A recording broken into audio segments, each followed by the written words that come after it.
সূরা আলে ইমরানের 85 নম্বর আয়াতে মালিক আপনাকে ১৫০০ বছর আগে ডাক দিয়ে বলতেছে, এ বান্দা দুনিয়ায় আমার ইসলাম মাইনাস করে দিয়ে, কোরআন কারীম মাইনাস করে দিয়ে দুনিয়ায় তোর ব্যক্তি, তোর পরিবার, তোর সমাজ, তোর রাজনীতি, অর্থনীতি যেটাই করিস না কেন আমার আল্লাহর কাছে একটাও কবুল হবে না। বরং আল্লাহ পাক ডাক দিচ্ছেন কিয়ামতের কঠিন ময়দানে, আমি আল্লাহ পাক বলছি তোকে ক্ষতির কাতারে পড়া লাগবে। বদরগঞ্জবাসী, আমি তো আপনাকে বাঁচাতে চাই। এই দুনিয়ার ময়দানে আমি তো আপনাকে বাঁচাতে চাই, ইসলামের পথে আহ্বান করছি এই কারণে আপনি যেন জান্নাত থেকে বেঁচে একদম জাহান্নামে আপনি জাহান্নাম থেকে বেঁচে যেমন আপনি একদম জান্নাতে চলে যান। মেয়েদেরকে বলছি পর্দার বিধান মেনে চলেন, এইটার মাধ্যমে আপনি জাহান্নাম থেকে বেঁচে আপনি জান্নাতের দিকে ধাবিত হতে পারবেন। কিন্তু এই দেশে আজ আপনি মিলিয়ে দেখেন, পর্দার কথা বলবেন, এই দুনিয়ার ময়দানে আল্লাহর বিধান কায়েমের কথা বলবেন, কত মানুষ এই দেশে আপনাকে টেরা চোখে দেখবে। আমার কথাগুলো ঠিক এই রকম। আমি কাউকে ভয় করে পরোয়া করে কোনো কথা বলি না, কারণ আমি যেই দিন জন্মগ্রহণ করেছি ওই দিন আমার মরণের ডেট লেখা হয়ে গিয়েছে। আমি কিভাবে মারা যাব সব লিপিবদ্ধ হয়েছে। আমার কথা শোনার পরে যদি অ্যালার্জি থাকে, দরকার নেই জায়গায় থাকায়, বাড়ি গিয়ে ঘুমান আপনি, আপনার জন্য আপনার কথা বলেন না। ইমানদার দুনিয়ায় যারা হবে, মুত্তাকি দুনিয়ায় যারা হবে, তাদের জন্য কোরআন, কারণ শেফা দেবে তাদেরকে, রোগের প্রতিষেধক হিসেবে, অ্যান্টিবায়োটিক হিসেবে কাজ করবে। কিন্তু আপনি যদি মুনাফিক হয়ে যান, বেঈমান হয়ে যান, আপনার জন্য কাজ করা তো দূরে থাক, বরং আপনার ক্ষতি বৃদ্ধি করতেই থাকবে। এজন্য টেরা বেকা এদিক ওদিক আপনি মোসরামুসরি কোনোটাই যেটাই করেন না কেন, সহ্য না হলে আপনি চলে যান। আমি এইভাবেই কথা বলি। এই পৃথিবীর ময়দানে একটা মানুষ জন্ম হওয়ার সঙ্গে সঙ্গে তার মরণের ডেটটা লিপিবদ্ধ হয়ে যায়, কবে মারা যাবে ওর তাকদীর সব কিছু লিপিবদ্ধ হয়ে গিয়েছে। তাহলে এই দুনিয়ার ময়দানে আল্লাহ ডাক দিচ্ছেন, আল্লাযী খলাকাল মাউতা ওয়াল হায়াতা। এখানে যারা আলেম বসে আছেন এবার প্রশ্ন রাখতে চাই, আয়াতটা হওয়ার কথা ছিল কি আল্লাযী খলাকাল হায়াতা, না দিয়ে আল্লাহ মাউতা দিলেন কেন? গবেষণা করার বিষয়। আল্লাহ পাক আপনাকে ডাক দিয়ে বলতে চায়, ও বদরগঞ্জের আর ওইমারির মুসলমানেরা, আমি আল্লাহ পাক তোমাদেরকে বলতেছি, দুনিয়ায় এমপি হও, মন্ত্রী হও, জজ হও, ব্যারিস্টার হও, কিষান হও, যেটাই হও না কেন, তুমি রিকশা চালিয়ে খাও তো কি হয়েছে? আমি আল্লাহ পাক বলছি, সুম্মা ইলাইনা তুরজাউন, মরণ পাকড়াও করবে, আর এর মাধ্যমে আমি মালিকের সামনে একদিন দাঁড় হওয়া লাগবে। এখন আপনি চিন্তা ভাবনা করে দেখেন তো, আপনি আপনার পরিবারের গার্ডিয়ান, আপনার পরিবারের মধ্যে আপনার বউ আছে, আপনার মেয়ে আছে, আপনার ছেলে আছে, আপনি আপনার পরিবারের আপনি অভিভাবক, আপনি দায়িত্বশীল। এই দুনিয়ার ময়দানে সবার ক্ষেত্রে কি আপনি সঠিক কায়দায় ন্যায় বিচারটা করতে পারছেন কিনা? এটা গেল পরিবার। এরপরে সমাজে আসেন, আপনি সমাজের মধ্যে দায়িত্ব পেয়েছেন, আপনি মেম্বার, আপনি চেয়ারম্যান, আপনি এমপি, আপনি মন্ত্রী, এই দেশের রাষ্ট্রনৈতিক দিক থেকে শুরু করে সরকার পর্যন্ত আপনি একটা বার বুকে হাত দিয়ে বলেন তো, সবার মাঝে যদি শান্তিপূর্ণ পরিবেশ তৈরি করে দিতে না পারেন, মালিকের সামনে যেই দিন দাঁড় হবেন, মালিক যখন জিজ্ঞাসা করবে কুল্লুকুম রাঈন ওয়া কুল্লুকুম মাসউলুন, এ বান্দা বল দুনিয়ায় যে দায়িত্ব দিয়েছিলাম এই দায়িত্ব সঠিক কায়দায় পালন করেছিস কিনা? কি জবাব দেবেন? আপনি হিসাব করে মারা যান। গরু ছাগলের মতো মরলেই হবে না, হিসাব করে মরা লাগবে। কথা বলেন না কেন? তিতা লাগছে? তিতা লাগে কথা? কোরআনে কারীম জানিয়েছে, ওয়ালা তামুতুন্না ইল্লা ওয়া আনতুম মুসলিমুন।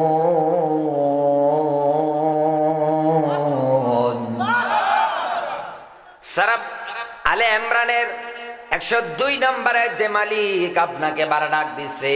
কোরআনের যত জায়গায় ওয়ালা দেখবেন তত জায়গায় আল্লাহ নিজে নিষেধাজ্ঞা দিচ্ছে, খবরদার ওয়ালা তাত্তাবিউ মিন দুনিহি আউলিয়া, আল্লাহর অনুসরণ বাদ দিয়ে, কোরআনের অনুসরণ বাদ দিয়ে, নবীজির অনুসরণ বাদ দিয়ে কোনো পীর বাবা, ল্যাংটা বাবা, খেজুরি বাবার অনুসরণ করা যাবে না। ওয়ালা তাত্তাবিউ মিন দুনিহি আউলিয়া ওয়ালা তাত্তাবিউ খুতুওয়াতিশ শাইতান, খবরদার দুনিয়ায় তুই শয়তানকে অনুসরণ করিস না, শয়তান তোর প্রকাশ্য দুশমন। এই যেরকম ওয়ালা যত জায়গায় আছে তত জায়গায় আল্লাহ নিজে ধমক দিচ্ছেন, এই দিকে তুই যাস না, খবরদার এটা করবি না। মালিক এই জায়গার মধ্যে ওয়ালা শব্দ ব্যবহার করে ডাক দিয়ে বলতে চাচ্ছেন, খবরদার বান্দা, ওই পর্যন্ত মরবি না, তার মানে আমার কাছে আসবি না যতক্ষণ না পর্যন্ত পরিপূর্ণ মুসলমান হতে না পারিস। কথাকার আরো জোরে বলেন। এদেশে আজ মুসলিম কারে বলে আমরা এইটাই জানি না। ওই যে বংশীয় সূত্রে দেখছে ছোট থেকে বড় হয়ে হয়ে ধারাবাহিকতায় তাকিয়ে তাকিয়ে দেখছে কি ওর বাবা গরুর গোস্ত এনে খায়, কারণ গরুর গোস্ত যে বাড়িতে রান্না হয় ওটাই তো মুসলমানের ঘর। এ কথা বলেন না। এরপরে ছোটবেলা থেকে একটু বড় হলে পরে, বুঝ হলে পরে, একটু বড় হয়ে গেলে পরে ওই যে খাতনা করে দেয়, এটা সিস্টেম একটা চালু হয়ে আছে। ও মনে করে গরুর গোশত খাওয়ার পর পরে খাতনা করলে মুসলমান হওয়া যায়। কোরআন এবার হাদিস এবং দুনিয়ার ময়দানে আলেম যারা আছে তারা আপনাকে ভিন্ন ব্যাখ্যা দিচ্ছে। এই পৃথিবীতে মুসলিম শব্দের অর্থ হচ্ছে আত্মসমর্পণকারী। এই দুনিয়ায় আপনাকে ইসলামের কাছে, কোরআনের কাছে স্যালেন্ডার করা লাগবে, আত্মসমর্পণ করা লাগবে, মাথাটা নত করে দেওয়া লাগবে। এরপর পরে দুনিয়ার ময়দানে ব্যক্তি চালান, সমাজ চালান, রাজনীতি করেন, অর্থনীতি করেন, আপনার পুরো জীবন জিন্দেগিটা আপনি চালান, মারা যাবেন, আমার আল্লাহ আপনাকে কবরে ঘুমিয়ে রাখবে। কিন্তু এই দেশের দিকে আজ আপনি মিলিয়ে দেখবেন, কত কায়দায় কোরআন আর হাদিস দিয়ে ব্যাখ্যা বিশ্লেষণ করে ডাক দিয়ে বলা হয়। আল্লাহ পাকের কোরআনের আয়াতগুলো ধারাবাহিকতায় ব্যাখ্যা করে হয়। আল্লাহ পাক বলেন, ওয়াকিমুল ওয়াজনা বিল কিসতি ওয়ালা তুখসিরুল মিজান। বলেন আল্লাহু আকবার। এই আয়াতটা ভালো করে বুঝবেন। সূরা রহমানের মধ্যে 9 নম্বর আয়াতে মালিক আপনাকে ডাক দিয়ে বলতেছে, এ বান্দা, দুনিয়ার ময়দানে ন্যায্য মান প্রতিষ্ঠিত করো, মাপে ওজনে কম বেশি করো না। কথাকার আরো জোরে বলেন কার? মুসলমান যারা হবে কোরআনের আয়াত শোনার সঙ্গে সঙ্গে স্যালেন্ডার করবে, আত্মসমর্পণ করে দেবে।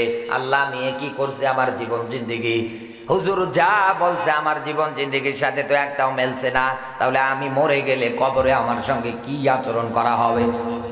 একটা জিনিস পরিষ্কার মনে রাখবেন, আজ দুনিয়ায় যারা রবের বিরুদ্ধে স্লোগান দেয়, ইসলামের বিরুদ্ধে যারা স্লোগান দেয়, এরা যখন মারা যাবে মুনকার নাকির এসে জিজ্ঞাসা করবে, বান্দা বলতো মান রব্বুকা, তোর রবকে চিনবে কেমন করে? দুনিয়ায় তো রবের বিরুদ্ধে ফতোয়া দিয়েছে। ওই দিন বলবে লা আদরি, আমি কিচ্ছু জানি না। রবের সুন্দর একটা প্রতিষ্ঠান মাদ্রাসা এটার বিরুদ্ধে ফতোয়া দিয়েছে, ও রব চিনবে কেমন করে? এরপরে জিজ্ঞাসা হবে, বান্দা বল তোর দিন কি, তুই কোন ধর্মের লোক বল। কিচ্ছু বলতে পারবে না, বলবে লা আদরি, আমি কিচ্ছু জানি না। এরপরে বলবে বল তোর নেতাকে, তোর পথ প্রদর্শককে, সাইয়েদেনা মাওলানা কে ছিল বল। আজ আপনি নবীজির বিরুদ্ধে কথা বলেন, আল্লাহর নবীকে নিয়ে কটূক্তি করেন, আর আপনি তাদের পিছনে একটা বিড়ি আর এক কাপ চায়ের জন্য ঘুরঘুর করে বেড়ান। এরপরে মসজিদে আজান হয়, গিয়ে নামাজ পড়েন, দাড়ি রেখেছেন, মাথায় টুপি দিয়েছেন, আর চিন্তা করেন আমি জান্নাতে যাব। এ ধান্দা বাদ দেন, এ ধান্দা বাদ দেন। সৎসঙ্গে স্বর্গবাস, অসৎসঙ্গে বলেন না কেন সর্বনাশ। একটা ছাগলের গলায় রশি বাঁধার পরে টানবেন, ইনি যদি টানে আসতে চাইবে না। এক কথা বলেন না কেন? আসবে আসবে আসবে, আসতে চাইবে না। ও চিন্তা করবে, কিরে আমার নিয়ে কি করবে? একটা ছাগল যার তার সাথে যেতে চায় না, চিন্তা ভাবনা করছে যে আমার নিয়ে কি করবে। আর আমরা দোপায়া মানুষ, বিবেক, চোখ, কান, এত সুন্দর সুন্দর অঙ্গ প্রত্যঙ্গ মালিক আপনাকে দান করলেন, চিন্তা ভাবনা করার মতো কলম দিলেন। এটা থাকার পরেও আজ দুনিয়া যারা ইসলাম বিদায় করতে চায়, কোরআন বিদায় করতে চায়, আপনি তাদের পিছনে পড়ে স্লোগান দেন। আপনার মতো নিকৃষ্ট জানোয়ার, মন মানসিকতার মানুষ দুনিয়ায় নেই। আপনি মানলেও সত্য, না মানলেও সত্য। উলাইকা কাল আনআম বাল হুম আদল। মানুষ থাকেন কেমন করে বলেন আমারে?